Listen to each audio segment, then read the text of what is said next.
Bismillahirrahmanirrahim. Assalamualaikum warahmatullahi wabarakatuh. Perkenalkan, nama saya Asfi Safia Marwah Anandita, NPM 112111396, Program Studi Manajemen S1 Kelas B. Pada kesempatan kali ini, saya akan memaparkan visi misi saya ke depannya terkait dengan pekerjaan saya pada saat ini yang dihubungkan dengan bisnis model kanvas.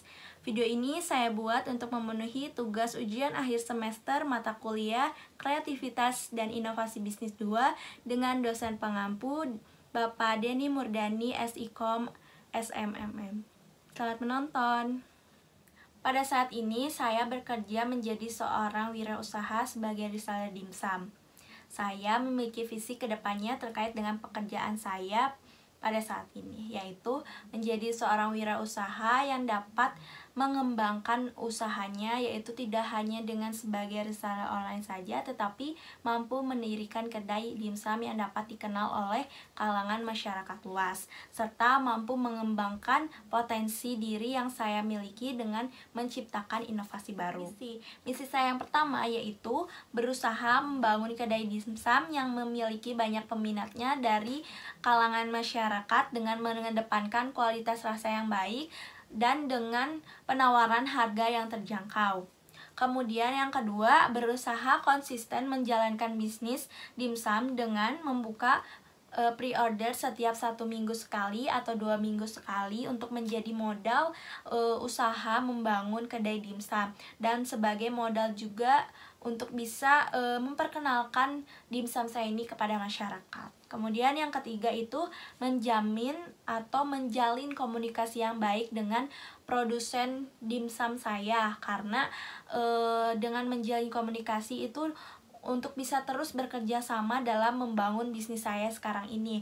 Tidak hanya dengan produsen saja, tetapi saya harus membangun komunikasi yang baik dengan para pelanggan dengan memberikan pelayanan prima yang maksimal. Yang keempat yaitu memaksimalkan promosi penawaran dengan melakukan promosi melalui influencer. Usaha untuk berinovasi, menghadirkan jenis dimsum yang baru dengan kualitas yang baik dan rasa yang tetap sama, serta melakukan inovasi dari segi packagingnya. Berikut itu merupakan visi misi saya kedepannya terkait dengan pekerjaan saya pada saat ini. Selanjutnya saya akan menghubungkan visi misi tersebut dengan metode bisnis model kanvas, yang dimana bisnis model kanvas ini terdapat 9 elemen. Yang pertama itu mengenai tentang customer segment atau yang biasa kita kenal dengan target pasarnya, dimana di customer segment ini kita membagi beberapa kelompok pelanggan, contohnya dari mulai usianya, jenis kelamin, atau dari kebiasaan mereka berbelanjanya seperti apa. Nah, karena saya ini bekerja sebagai wirausaha atau sebagai seorang reseller dimsum, maka customer segmentnya itu semua kalangan masyarakat dari mulai anak usia 1 tahun hingga orang dewasa. Dan tentunya customer segmentnya itu adalah masyarakat yang menggunakan media sosial, karena saya sebagai reseller online gitu. Elemen yang selanjutnya yaitu value proposition atau kekuatan atau keunggulan dari suatu produk kita. Value proposition dimsum yang saya jual itu yang pertama harganya ekonomis dan terjangkau oleh kalangan masyarakat. Kemudian yang kedua bisa dikonsumsi sehari-hari, bisa dijadikan sebagai taman makan, terus bisa juga untuk bingkisan kepada keluarga atau kepada kerabat dekat, dan bisa menjadi suguhan untuk tamu-tamu yang datang ke rumah. Terus selanjutnya itu dimana pelayanan yang saya berikan kepada pelanggan itu secara langsung, diantar secara langsung gitu, melalui saya datang langsung janjian dengan pelanggan saya, misalnya ketemuannya mau langsung di rumahnya, saya antarkan ke rumahnya, atau bisa di pertengahan jalan gitu kita ketemunya. Nah, dan ongkos kirimnya itu yang kita tawarkan itu tidak ada ongkos kirim sama sekali gitu untuk daerah Bandung dan yang masih terjangkau oleh saya tentunya.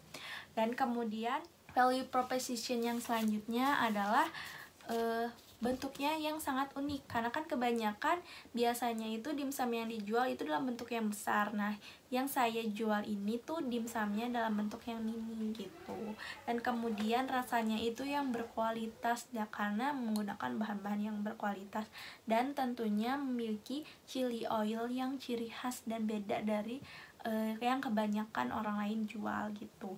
Kemudian tempatnya atau packagingnya yang sangat praktis. Proposition yang selanjutnya itu berinovasi dengan menghadirkan jenis dimsum yang baru dan tentunya dengan kualitas yang sama dengan sebelumnya dan rasa yang sama dan tentunya yang enak juga. Nah, inovasinya itu dalam misalnya itu kan yang saya jual biasanya dalam bentuk siomay, itu dimsum siomay. Nah, nanti menghadirkan dalam bentuk yang kayak noriknya atau crabnya. Dan kemudian saya juga berinovasi untuk menghadirkan frozen foodnya, karena yang saya jual sekarang ini masih dalam bentuk penyajian yang sudah langsung untuk dimakan gitu. Elemen yang selanjutnya adalah channel. Channel ini merupakan saluran atau sarana untuk kita membagikan informasi terkait dengan produk yang kita jual ini. Nah, untuk channelnya dalam bisnis saya ini yaitu yang pertama dari mulut ke mulut, karena ini tuh menjadi salah satu bentuk promosi yang paling efektif gitu. Dan kemudian yang kedua ada broadcast message. Nah, broadcast message ini tuh melalui media sosial WhatsApp ya, lewat kontak-kontak yang ada di WhatsApp saya, memberitahu juga terkait dengan saya lagi buka pre-order. Yang selanjutnya adalah media sosial seperti Twitter, Instagram, WhatsApp maupun TikTok gitu. Yang selanjutnya yaitu marketplace. Di marketplace ini tuh seperti Shopee, Lazada, Tokopedia atau marketplace yang lainnya, saya bisa menjual dalam bentuk dimsum frozen foodnya gitu. Elemen yang selanjutnya adalah customer relationship. Ini adalah hubungan antara penjual dengan pembeli. Customer relationship dari bisnis saya yaitu yang pertama yaitu layanan personel secara langsung tatap muka. Kedua, memberikan bonus atau gratis pada pembelian jumlah tertentu. Kalau misalnya udah pembeliannya 20 lebih, nah ada bonus. Kemudian yang ketiga, memberikan promosi seperti misalnya tuh adanya pengurangan harga pada waktu tertentu atau pembelian seperti buy one get one. Elemen yang selanjutnya adalah revenue stream, dimana revenue stream ini adalah sumber pendapatan bisnis yang kita jalankan itu dari mana. Karena saya itu sebagai reseller dimsum, otomatis revenue streamnya itu dari hasil penjualan dimsum ini tersebut. Elemen yang selanjutnya adalah key research, yang dimana key research ini adalah sumber daya yang menunjang dalam menjalankan bisnis gitu. Key research di dalam bisnis saya yaitu sumber daya manusia saya sebagai penjualnya. Contoh, kalau misalnya nanti sudah mendirikan kedai, nanti ada karyawannya, itu termasuk ke dalam sumber daya manusianya. Dan yang kedua ada handphone, kemudian laptop, dan tentunya internet dan kuota untuk menjualkan atau mempromosikan melalui media sosial. Researchnya berupa kendaraan, karena untuk mengantarkan pesanan-pesanan kepada pelanggan. Terakhir ada packaging. Elemen yang selanjutnya adalah key activities. Key activities ini adalah kegiatan utamanya dalam menjalankan bisnis yang kita lakukan itu apa saja gitu. Key activities dari bisnis saya yaitu yang pertama tentunya adanya pemasaran baik secara online maupun offline. Yang kedua, membuat konten-konten menarik untuk menjadi suatu promosi atau iklan kepada pelanggan. Yang ketiga ada pelayanan pelanggannya gitu, dengan memberikan langsung kepada pelanggannya, mengantarkan pesanan yang secara langsung gitu, terus memberikan promosi atau memberikan gratis itu, lakukan packing untuk pengiriman ke pelanggannya. Elemen yang selanjutnya adalah key partner. Nah, key partner ini tuh merupakan pihak eksternal yang menunjang kita dalam menjalankan bisnisnya gitu. Key partner dalam bisnis saya yaitu yang pertama pasti pelanggan, yang kedua itu ada produsen dari dimsum mininya, yang ketiga ada dari marketplace untuk medianya, media penjualannya, dan yang terakhir ada influencer. Elemen yang terakhir adalah cost structure, di mana cost structure ini adalah skema keuangan.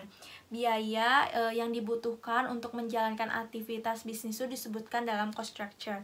Contohnya, dalam bisnis saya itu adalah biaya promosi dan iklan. Seperti yang tadi saya sebutkan bahwa key partner saya ada influencer. Influencer di sini tuh tentunya harus ada biaya endorsementnya. Nah, itu termasuk ke dalam cost structure. Kemudian ada biaya transportasi seperti bensin, terus ada biaya untuk packagingnya, dan yang terakhir ada biaya sewa jika sudah mendirikan kedainya gitu. Karena seperti berjualan di street food kayak gitu kan harus ada sewa tempat juga gitu. Makanya harus mengeluarkan biaya sewa tempatnya juga. Baik, berikut merupakan hasil pemaparan visi misi saya ke depannya terkait dengan pekerjaan saya pada saat ini yang dihubungkan dengan bisnis modal kanvas. Mohon maaf apabila ada kesalahan dalam pengucapannya. Terima kasih sudah menonton. Wassalamualaikum warahmatullahi wabarakatuh.